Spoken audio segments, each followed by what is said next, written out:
Not long ago, in a galaxy not too far away, shaped strangely like my garage.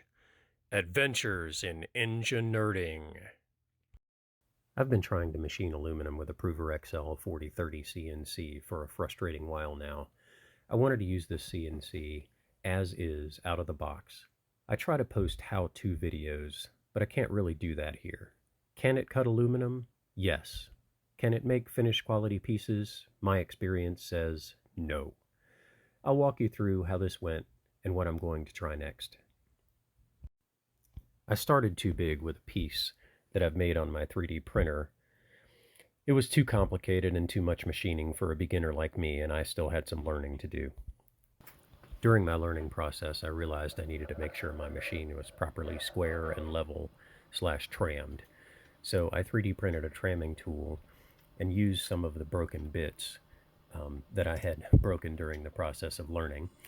This helped make my faces a little bit smoother, but it did not drastically improve the performance of the machine. I decided to back up, go simple, and make some pockets and perimeter cuts on a 1/8" aluminum sheet. I found it was okay at adaptive cuts, but not too good at perimeter cuts. This is a stiffness issue. The CNC machine is not rigid enough. This appears to be mostly in the Z-axis assembly.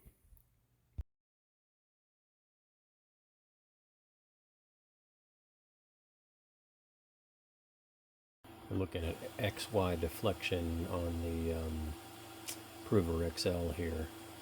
It's pretty easy to go 3/10 or 4/10 of a millimeter in either direction. I'm not putting that much pressure on it.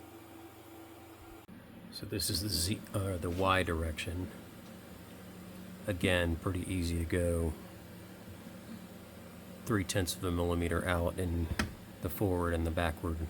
So we're talking about 6/10 of a millimeter in X and Y direction of play. In my series of pocket and perimeter cuts, I used UGS to vary speeds. I had a lot of communication failures from UGS.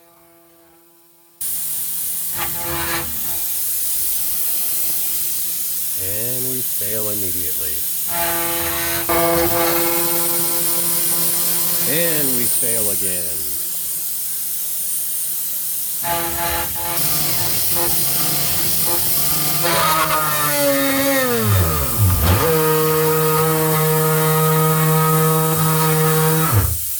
don't know what just happened there.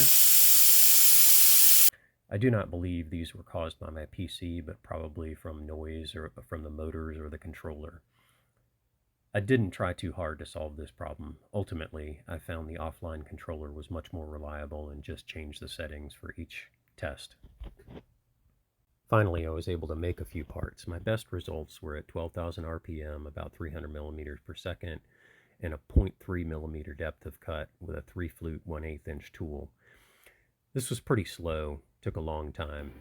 These parts were acceptable after some file use and a wire brush cleanup afterwards, but not close to production quality.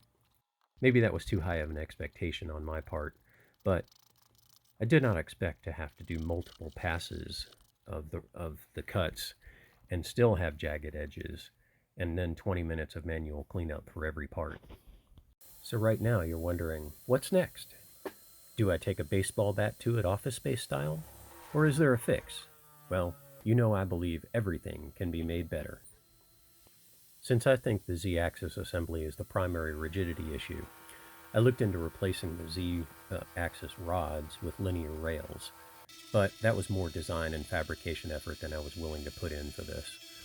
I considered buying a different machine, but that comes with a whole new set of unknowns and expense. I'm doing this with my own money, by the way. So, I bought a linear rail Z-axis assembly, and we'll try to upgrade it using that. Subscribe to get a notification when I post a video for that project very soon. Thanks.